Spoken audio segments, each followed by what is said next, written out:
we were going to do a press conference. They had soared the world grand champion walking horse in Shelbyville.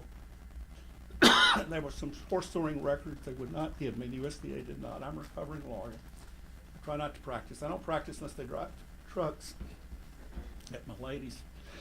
And that's happened 3 or 4 times.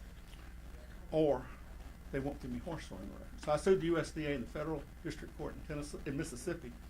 Had a courageous judge. He gave us a hearing, 21 days.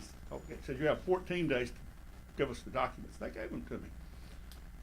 He exposed all this stuff. And I called Senator Tydings. I said, Senator Tydings, this is historic.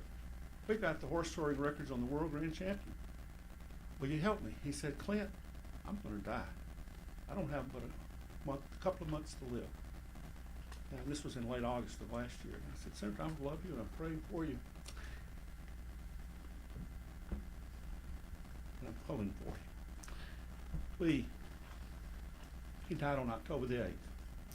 They announced a memorial service on November 10th. I flew up from Mississippi on Friday, had a log jam at the airport out there, and we got over to College Park about midnight. Went the next morning, it was 10 o'clock, first gentleman stood up was Ben Tydings. He said he was the oldest grandson, and he and his dad had planned the service. There was about 150 people there.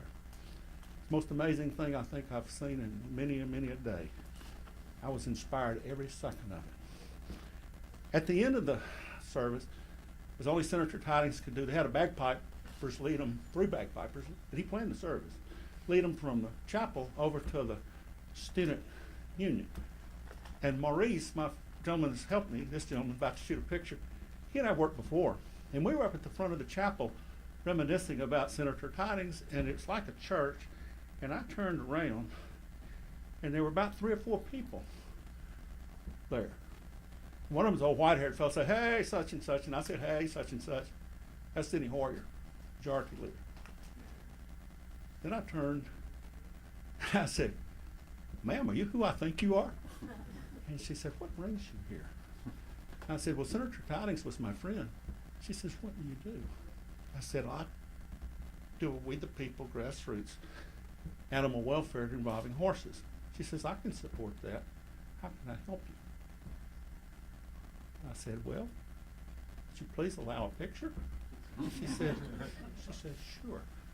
And with that, I took this iPhone, I handed it to Maurice, and Maurice took that picture.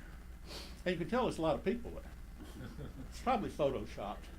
I got on the metro coming back into D.C., and I texted this gentleman right here, said, I need to talk to you. Because he'd just been active with this Democrat Senate campaign in Tennessee. He and Taylor Swift did a little tweeting about 120 million times, but we didn't win what he wanted to. And then Marty got he wasn't as positive as I liked him to be about the possibility of going forward. And a lot of people have been disappointed for a long time, but we're all still here. And he agreed to meet me at the Noma Metro stop, some joint, and I said, we're going to Harris Teeter grocery store. We rendezvoused, we sat down, I showed him the picture, that picture, and we said, Joseph Tydings Memorial passed out. That's a no-brainer. And then I reached out to this gentleman, Ben Tydings Smith, and here we are. Here we are. And we met, Ben and Marty, and I met with Majority Leader Hoyer's policy director with the blessing of the Chief of Staff. And folks, it's lined up. We're going to win. We're going to get a vote in the United States House, hopefully.